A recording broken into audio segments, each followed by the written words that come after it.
My name's Cristina Henríquez, and I'm originally from Delaware. Now I live out in the western suburbs of Chicago, and I'm back in Iowa City today to read for my first time at Prairie Lights. I've never read here before. I have my third book out right now, but somehow I've never read here before, so I'm excited. Yeah. I mean, I think it's the typical questions that most writers get asked. How autobiographical is my work? And as I've gone from book to book, that answer has changed. So for the first two books, it was more autobiographical, and then for this newest one, it's been the least autobiographical of anything I've ever written. So, and people seem somewhat disappointed by that answer for some reason. They want to hear that you're in the book. I think, readers spend all this time connecting to the book and to the characters, and they want to know, I think when they ask that question, did they somehow connect to you as a person?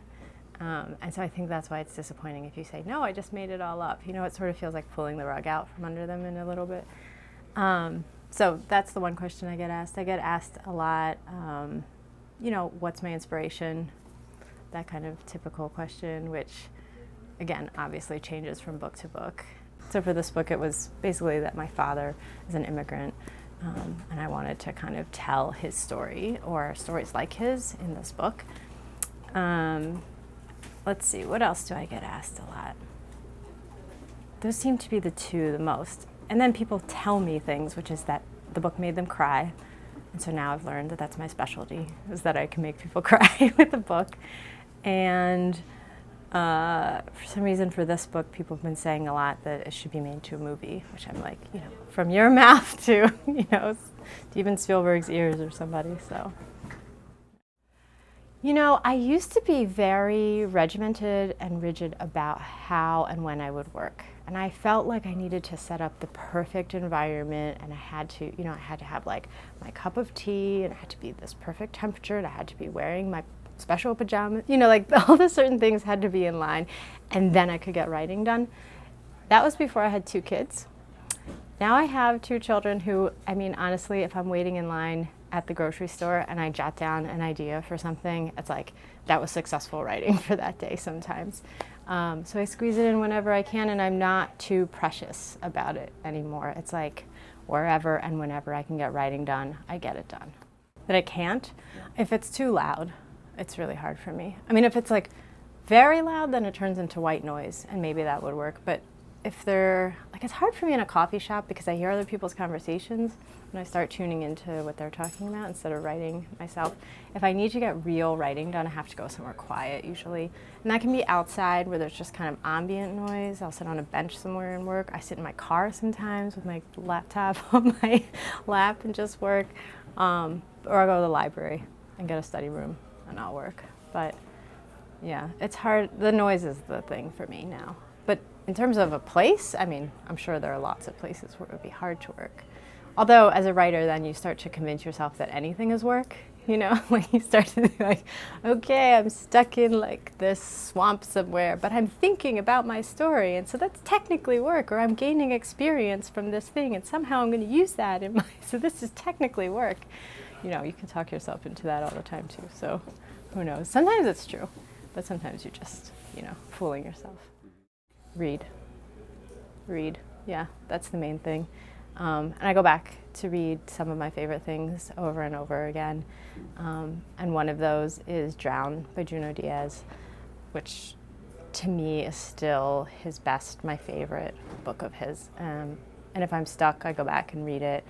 But there's other writers too. And in writing sort of becomes like a meditation for me. So if I'm particularly stuck on something as I'm working, like a plot problem, or I can't figure out how to solve something, I'll read and I'll find that I'm half reading and half solving at the same time. And I'm looking at how somebody's doing something.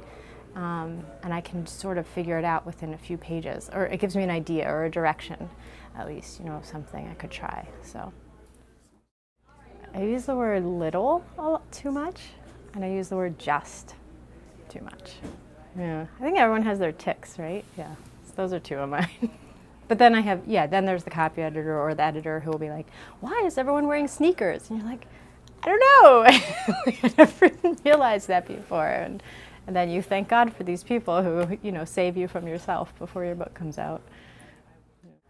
Oh boy. I mean, I think I would like to try, what's been on my mind lately is trying something a little more formally inventive.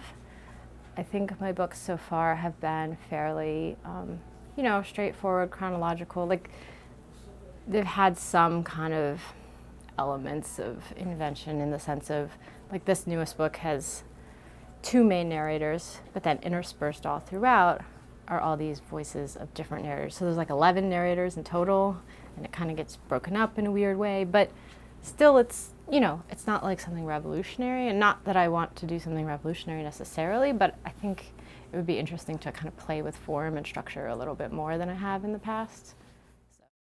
I don't think of it that way. I think of it as very practical.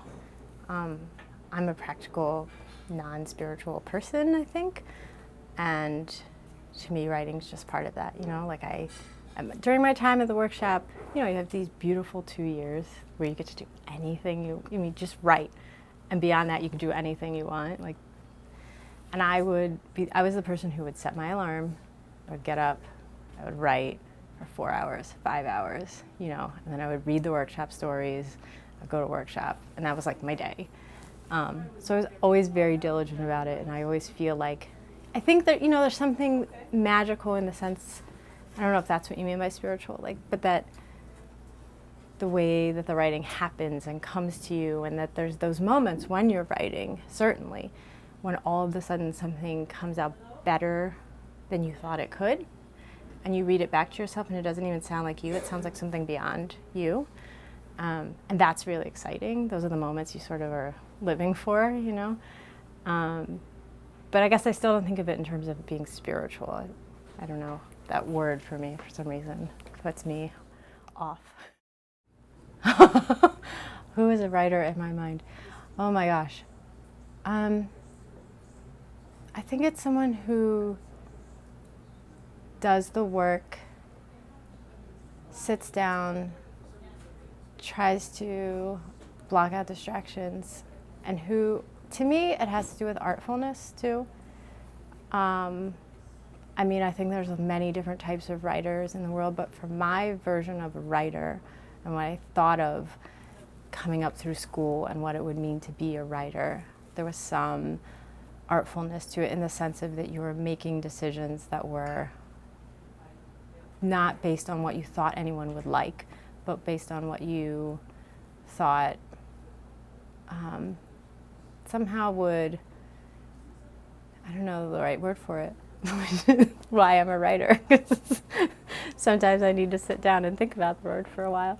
But somehow would like honor your own aesthetic, your own kind of voice, for lack of a better word.